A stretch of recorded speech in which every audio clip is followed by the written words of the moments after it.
We hope you're having a nice Wednesday evening. We are out on the West Coast. San Jose State playing host to Utah State. About ready to start the second half. Time now for the Sierra Trading Post leading scorers. Love the deals, live the adventure. Where would the Spartans be without Williams, who has more than half of their points, and Smith and Moore? Hey, they've been good all year. They continue to be good in this game. Moore, the only thing he's done wrong is missed a free throw. Excuse me, Smith. Keep in mind, Darius Perkins for Utah State ejected from the game for a flagrant 2 foul. That's why he is not on the floor to start the second half. And the freshman Bolton in there in place of. Good job bringing Muhammad off a screen. He hasn't made a field goal all night. Coach, how about revisiting your keys? We'll start with the Aggies. Well, they needed to jump start Collette. They haven't done it, only 4 points, and stop giving up second chances. Well, they didn't do that. They gave up 6 offensive rebounds, but they've still got a lead because they shot 72% from the field. You know, I call it basketball. It's basketball for a reason. You got to put the ball in the basket to win. And when you shoot 72%, you're not going to lose very often. And you're not going to miss a lot of shots when you're shooting layups in the paint. David Collette, you maybe not have had that kick start, jump start you were looking for in the first half, and on that possession, got great position and an easy 2.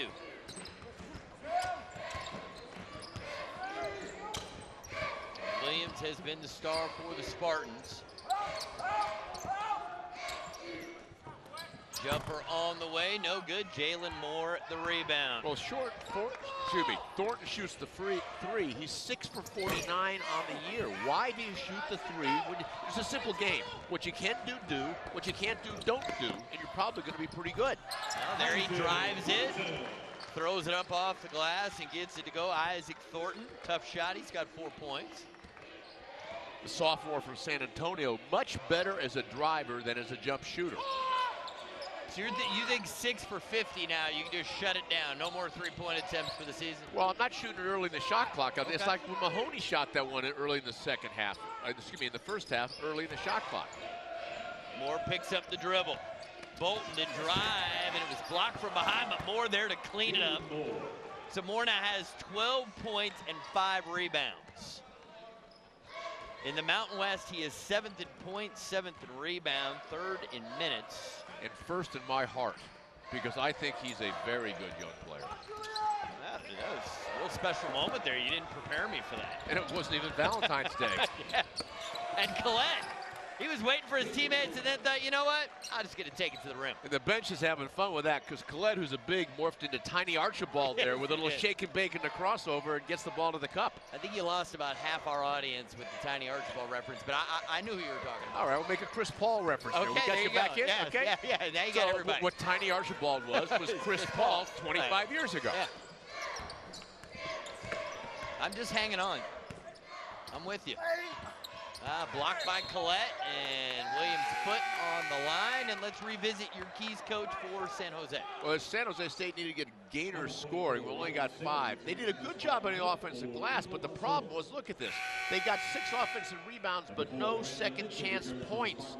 You got to follow up that offensive rebound by putting it back in the basket. Most often, when you get that offensive rebound, you're inside the defense, so you have a chance to score.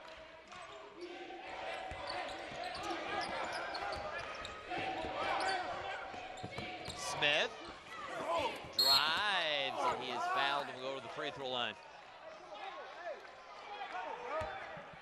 Do you ever have a day where you're not excited about basketball? I feel like I love basketball. You just love it. It's fun to be around. I think football is a nice way to spend the fall till the real season begins. Or as Coach Wooden said about football, the 2 best things about football, school has started and those big guys get a shower. Wow.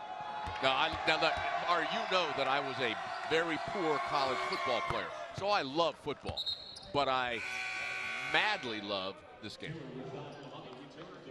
Just want to know how Jim Mora Jr. would feel about that John Wooden quote. I don't think that's part of the message he's delivering at UCLA. Well, I guarantee you, if Jim Mora Jr. was coaching football at the same time as John Wooden was coaching basketball, he would not be the big man on campus he is now. A very good job by Thornton. Uses his offhand to drive left. He's got a quick first step. That's the reason that I'm critical of him shooting the jump shot when he doesn't shoot it real well. Take the ball off the bounce. So you see an out-of-bounds play here with 4 along the baseline, go over the top, and then they want to dump it back inside. And there's Singer wide open, and they missed it. Now, in fairness to Muhammad, Singer was wide open, but he didn't do a good job of offensive foul, no basket. Of keeping the defender on his back. Singer did.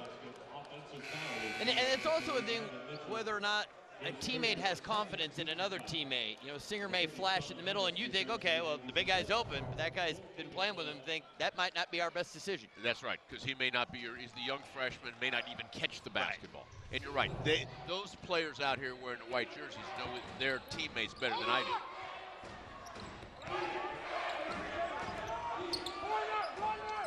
In the zone right now. Now, what we'd like to do in that zone is get the ball right in the teeth there, in the middle, just as they get to Moore. A nice back tap by Sean Harris, but Spartans come away with it. And a 3-on-1 break, and as he did in the first half, Isaac Thornton does a good job running the break and throwing over the defender for the layup. Muhammad now has 5 points in the game.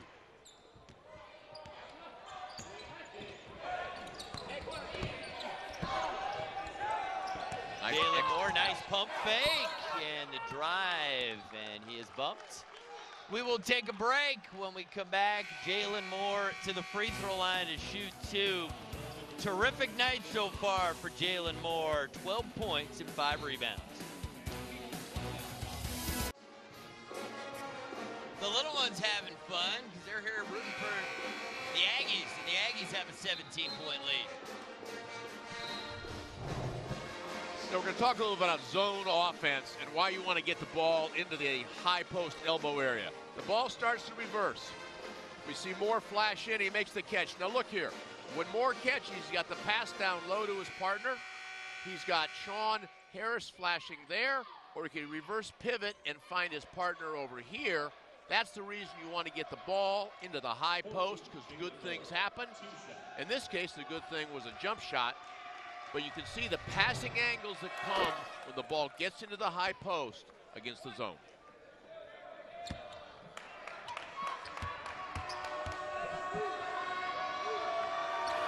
And Moore hits them both. He's got 14 points, which matches Williams of San Jose, game high.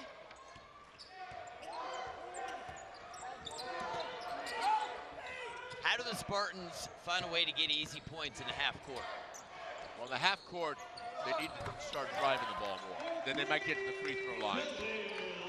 Or give the ball to Williams. Or give the ball to Jaleel Williams. He's got 17 points now to lead all scorers. Put him on speed dial. Chris Smith, they beat the pressure. Harris, extra pass, Jalen Moore the 2.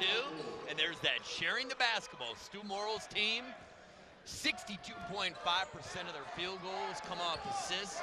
And Harris could have easily shot that basketball, but gave it up.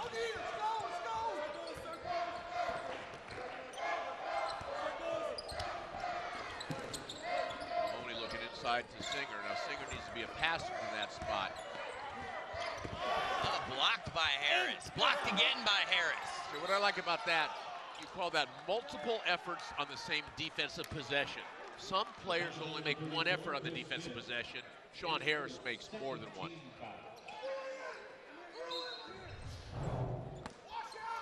We have the Sean Harris block party in San Jose.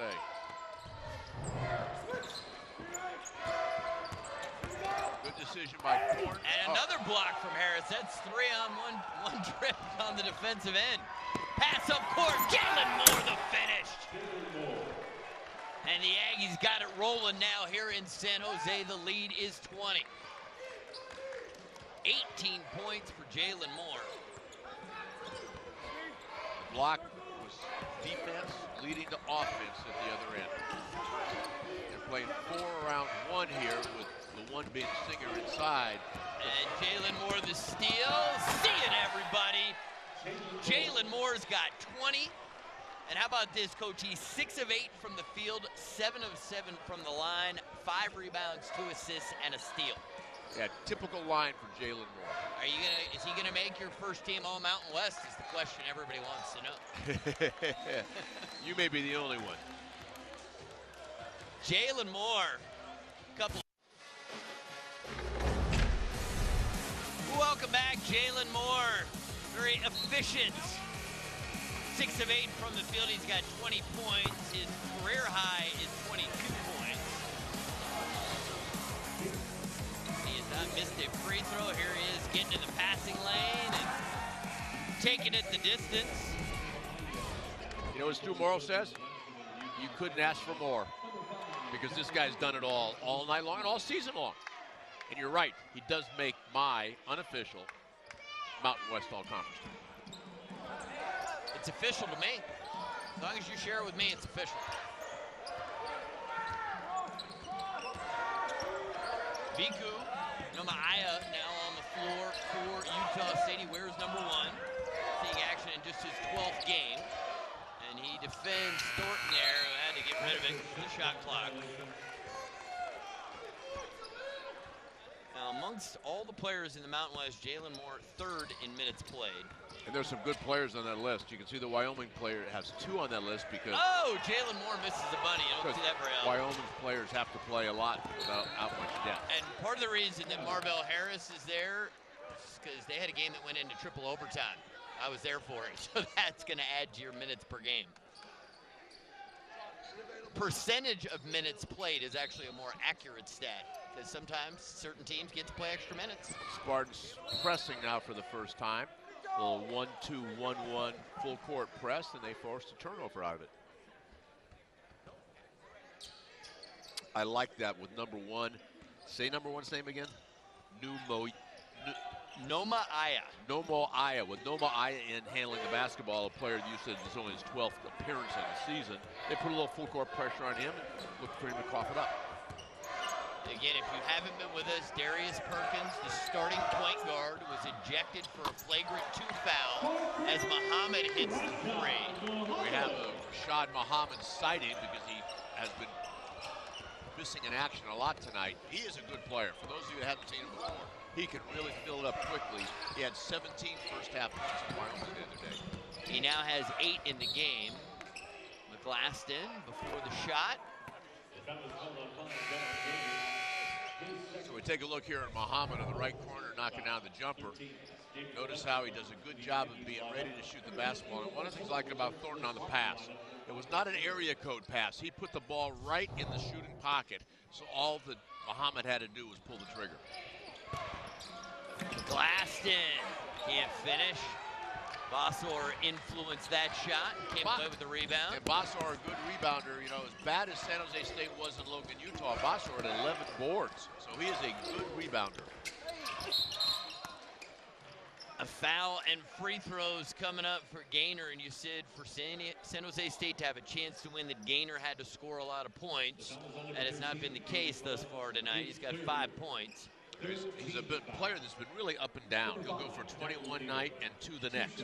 But he's a young player. You know, he's a very good scorer. He was the leading high school scorer in the state of Arizona last year. So you can expect him to have a scorer's mentality.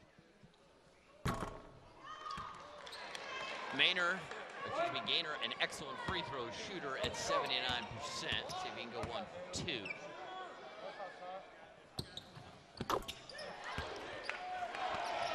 I'm a little surprised they didn't throw the press on and made free throw. Now they have. They changed the press. They're in a 1-2-2 half-court trap.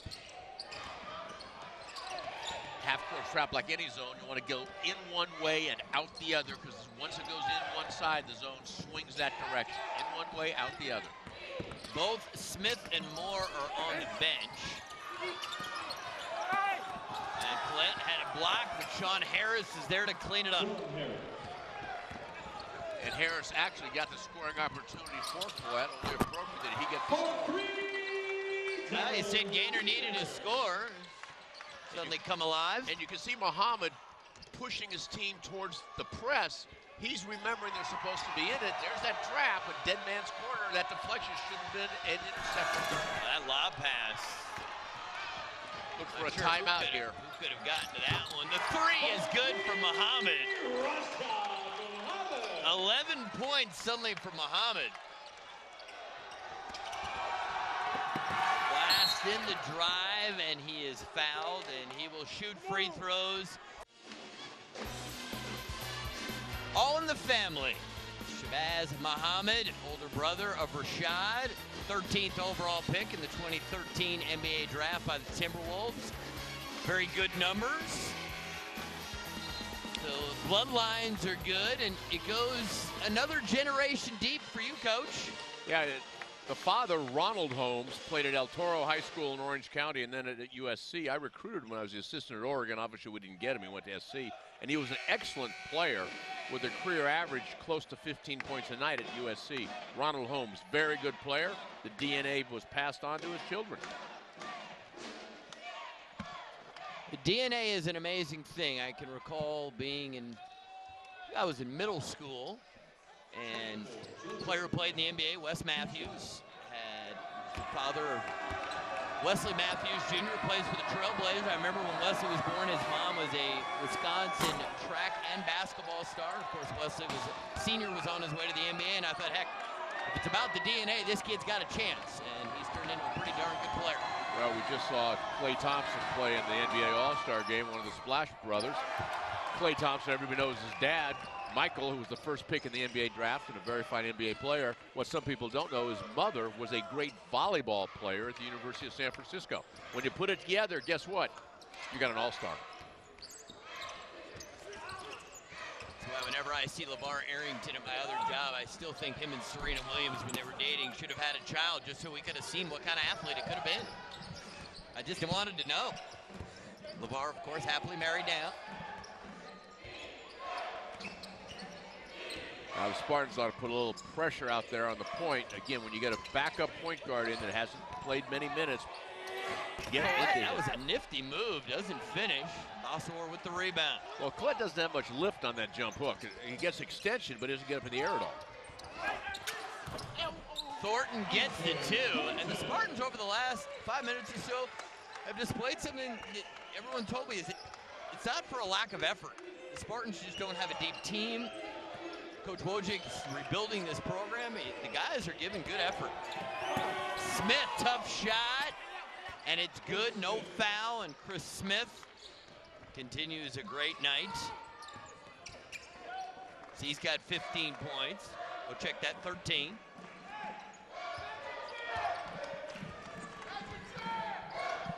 Well, sometimes if you're the Aggies, it's hard to maintain your focus when you have that big lead. And then you put a few guys on the bench in, and they're not quite used to carrying the load. Take a look at some key players in the Mountain West who are missing in action. And guys who certainly would have been a factor for the Spartans. Yeah, we have a slab that shows other teams, but here's the Spartans. Jalen James and Devontae Wilson, who would have been the starting point guard, and both are returning starters. Bamer, the freshman, who hurt an ankle, and then 3 men that left the team, 2 that were dismissed and 1 who decided to transfer. Suddenly this is a short-handed group. They have more assistants than bench players. Just 8 players in uniform for the Spartans tonight. You know, they've pecked away at this thing and got it down to 13 points. And they're staying in the press because the press has caused the Aggies a few issues. And again, Perkins, our starting point guard, ejected for a flagrant 2. I would trap Numaye every time he touches it. Put some pressure on him. And they're trapping at the wing. Going to remain Utah State basketball, 13 on the shot clock.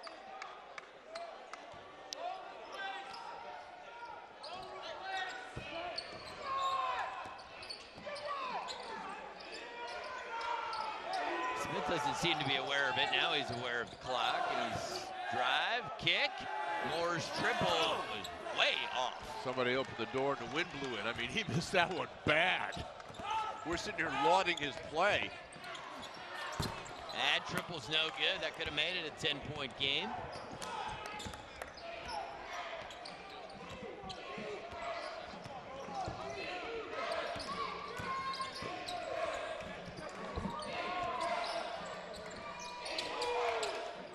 The 3 on the way, no good. Nomaaya can't hit the triple. Bolton will come back on the floor for Coach Morrill.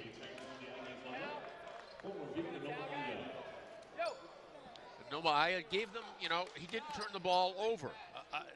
When you throw a guy in that doesn't play very much, that's all you're looking for. Receipts Tim Duryea. He's one of the assistants at Utah State. You see those cards in his hands? Every time down the floor, he holds up one of those cards. There are different names and numbers on these cards. He calls all the plays from the sidelines. Now, this is something that came from Judd Heathcote at Michigan State to Mike Montgomery at Montana, who Stu Morrill worked for. People on the Judd Heathcote coaching tree tend to do that with an assistant coach calling the plays. See him right now, it says motion up in his hand. And you can see Bolton looking over the bench. Now it's Chin 254R. Now I don't know what Chin 254R is. Peyton Manning may be going Omaha, Omaha. But it's Chin 254R, and it's a miss. That's what the call is. As a coach on the opposing team, sometimes you try to steal those calls, but it's hard to do. Well, because a lot of times they're just deception. They're not actual calls at all. It's just to mislead you. Utah State, I know, has actually done this. Had two different coaches holding them up. Sure. One's a dummy sign for the coaches to try to steal them. But if you see Weber State play, and Randy Ray, the head coach at Weber State, had been an assistant for Stu Morrill. He does the exact same thing. Again, a distant limb on the Judd Heathcote coaching tree. A little less than 8 minutes to go in this one. Spartans still have time. This guy's been the star for him tonight. Williams, good defense from Smith. Williams the star on tonight, and Muhammad with the ball, the star in the season. Muhammad's got to get this thing off. Good awareness of the clock there. As a basketball player, you would have to have a clock in your head without looking at that, and Muhammad didn't have that clock ticking in his brain. There's a head coach that looks a little bit frustrated, but his team still has time for a comeback. We're coming right back. Stu Morrill getting a nice basket. His retirement tour started mid-season when he announced his retirement on January 9th. Dave Wojcik, the head coach of San Jose State, the athletic director Gene Blameyer, presenting the goodies to Stu.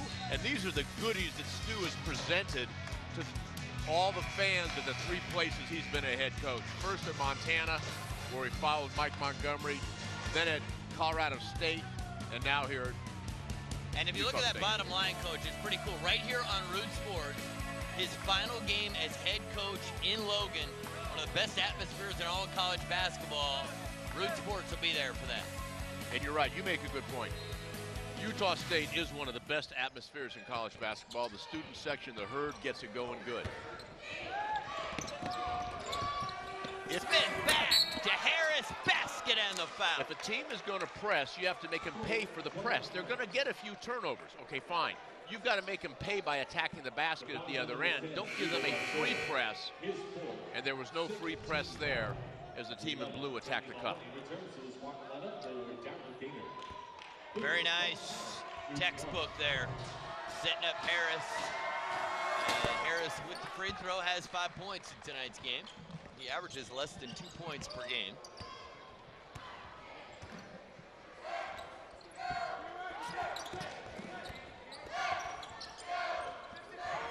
Spartans got to make use of every possession, and there they turn it over. The walk-on miscommunicates with Williams, and Williams actually tapped himself as though it was his fault. Well, he's saying he should have slid to the basket when the opposing team's big, who was guarding Williams, showed hard on the ball screen, and Williams should have slipped to the cup. Staying in this press, I think it's a good move by Coach Wojcik to be in the press. Try to make something happen here. And create extra possessions when you're down. You need the basketball. Smith hangs, can't finish. Harris is there. Nice contribution off the bench.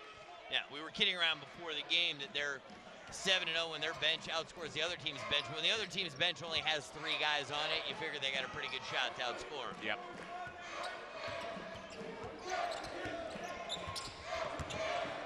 Good job by Mahoney reusing the screen. If you're a point guard and somebody setting a ball screen for you, you need to be creative. Sometimes use it twice, go in both directions. There is a turnover by San Jose State, their 15th of the game. And we get the putback by Harris. Nobody put a body on that big body, and he was able to get the offensive rebound. Collette on the bench for Utah State with 4 personal fouls. Collette 8 points in the game. Harris has suddenly become Mr. Offense. Now I'm really going to go old school on you here now. I'm going to old school Aggie on you. Suddenly Harris thinks he's Wayne Estes. You know who Wayne Estes was? I mean, you knew that I wouldn't know the answer The to that. greatest Aggie of all time, who tragically died being electrocuted in the middle of his senior year when he was one of the leading scorers in America. That's a tragic tale. I was in such a good mood. I mean, not only did you make me look foolish. But some people out in this audience who, because What year did this happen? Utah State, I was a kid.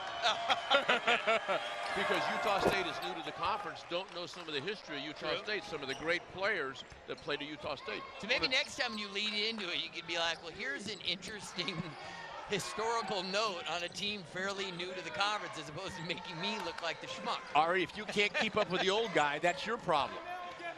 So let's talk about some other great players from Utah State. You remember Cornell Green, the great defensive back for the Dallas Cowboys, yes, who was one of the leading scorers. He was a basketball player at Utah State, one of the all-time leading scorers. Nate Williams, a great player at Utah State, who I played against in high school. So they've had great players, a great history of basketball. They can't get the shot up. Utah State comes away with it. We talked about Utah State, how they had all those turnovers early. Stuck at 11 now, taking much better care of the basketball. I felt like they had 8 turnovers in the first 10 minutes, and since then, getting back to Aggie basketball.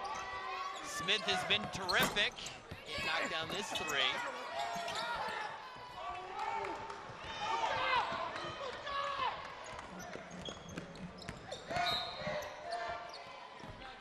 Bolton has to get over on the right hand of Muhammad and make him show. We know he's got a right hand. Make him show he can use his left, his offhand. If you're the Spartans, how do you practice when you've only got 8 guys?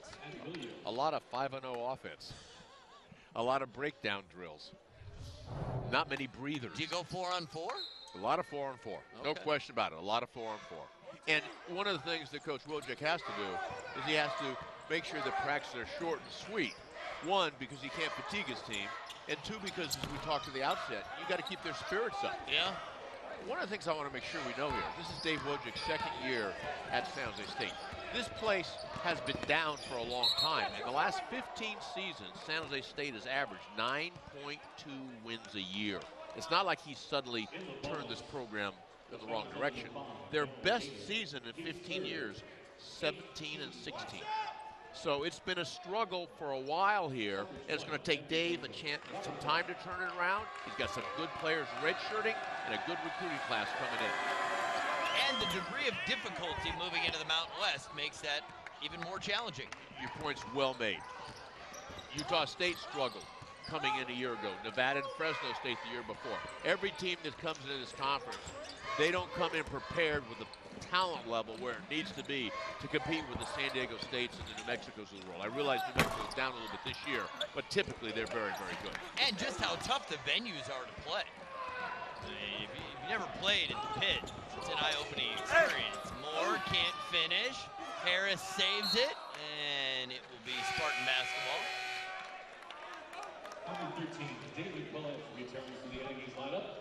22-point lead for the Aggies, who won a couple in a row. Looks like they're going to improve to 8-5 in the conference. And there's a lot of teams bunched up right there. I mean, even the leader in the conference, Coach San Diego State, has 3 losses. So a lot still can happen this season. A lot can happen. And how about Wyoming with a win last night at Nevada? 10-4, having played the last 4 games without Nance. Incredible. Larry Shine's teams are a pleasure to watch. I mean, they just grind you out. They're going to do what they're going to do, and they're going to defend the heck out of you. You know, you call it a grinder. I call it a borer, in that they bore you to death just because they run a lot of false motion until you fall asleep and they get a layup. They're just waiting for that low. Well, there hasn't been a low for Utah State after the opening 10 minutes. They've been cruising since. Welcome back. Utah State leads 72 to 47. 3:37 to go in the second half. The big news coming out of this game for Utah State is going to be Darius Perkins, who was ejected with a flagrant 2. That happened in the first half. It will affect the Aggies for Saturday when Fresno State comes to Logan. And where it really affects him is Darius Perkins would probably match up a lot on the Bulldogs' great Marvell Harris. And so now you get hurt defensively, not having someone to go man-to-man against Harris. A lot of subs in right now. Up 25 with 3:37. Stu Morrill cleared the bench. Some guys that usually have DNP next to their name are in the ballgame. Get everybody some minutes. Trace Cureton's in. This is just his 9th game of the season. Number 3, Sam Orchard.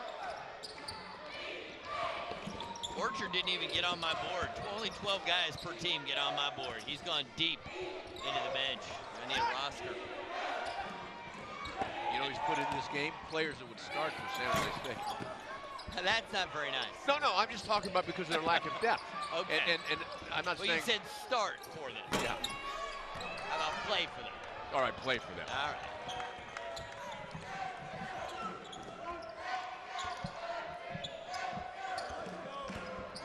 Again, the Spartan faithful are going to have to be patient with Coach Wojcik as he works to turn this program around and get back to where it was. Well, you go way back in the early 80s when Bill Barry was here and had really good teams. But why hasn't Williams taken more shots? I mean, he's 8 of 14. He needs to take more volume. I mean, just shoot more. When you're hot, he's got 20 points. Team's got 50. And he does have a hot hand. Now, you're talking a player that shoots 40% from the field and 31 from the 3 on the season. So we're seeing his best game of the year from a shooting standpoint. 20 points. And the Spartans keep the press on, which I would too if I was Coach Wojcik against the subs that come in off the bench. Number 11, Connor Fry in the ball game. Connor was my 12th man. I got him.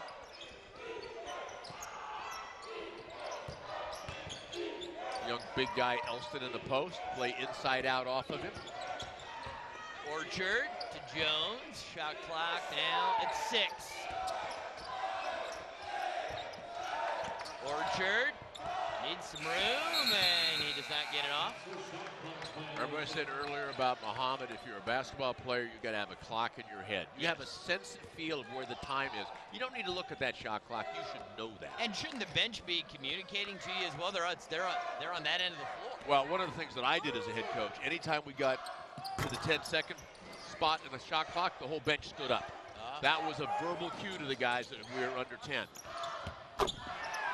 The 3 is good, and you said Isaac Thornton don't shoot another 3 this season, and there he makes his 7th of the year. 7th of the year. He's 7 for 51, right? Do your math. I mean, maybe he's just found his stroke right here. Head coach, hey, Bowling, I got this. Jordan can't maintain the handle, but it's off San Jose. 80 seconds remain, 17 on the shot clock. There's Jalen Moore and Collette, David Collette. Those guys are having fun on the bench. One of the things is they know they got this one salted away. Nobody roots harder for the guys at the end of the bench than the starters. Oh, yeah. They're seeing some guys in the game they're getting to play. As someone who had experience in that role, I know what it's like when the starters are rooting for the 12th guy on the team. Yeah, I sat on the bench and cheered for you when you went in. Felt like I was the team mascot when I got in the game. The 3 on the way, no. High volume of 3-point attempts for San Jose State, given their total shots. 24 of their 54 shots have come from beyond the arc. Well, this is a team, San Jose State, that gets 33.6% of their scoring from beyond the arc, which is much higher than most teams. Because even though they're not a great three-point shooting team, they're a better three-point shooting team in terms of production per shot than they are two-point shooting teams. And, you know, they make 6 threes a game. That's 6th best in the Mountain West. And And Singer is fouled and will go to the free throw line. The foul is on number 50, Alston Jones. One of the things Singer did really nicely here, he had Alston guarding him. And so he wants to use the rim and the net to protect the ball as he went underneath the basket shooting a reverse layup. Sometimes people think about if you hit the rim, it's a goaltend. If you hit the net, it's a goaltend too. Notice on the pass, he uses the rim and the net to protect the ball and gets the foul. We talked about the need for Collette and Moore to get stronger. You see the same thing in Singer here. He needs to steal the keys to the weight room. Did you have players who would actually steal the keys and just go to the weight room whenever they felt like it? Look at Orchard. And look at the bench. The bench popping up and down, man. Looks like a bunch of jumping jacks. Yeah, I would give the keys. I would go to the weight room with them.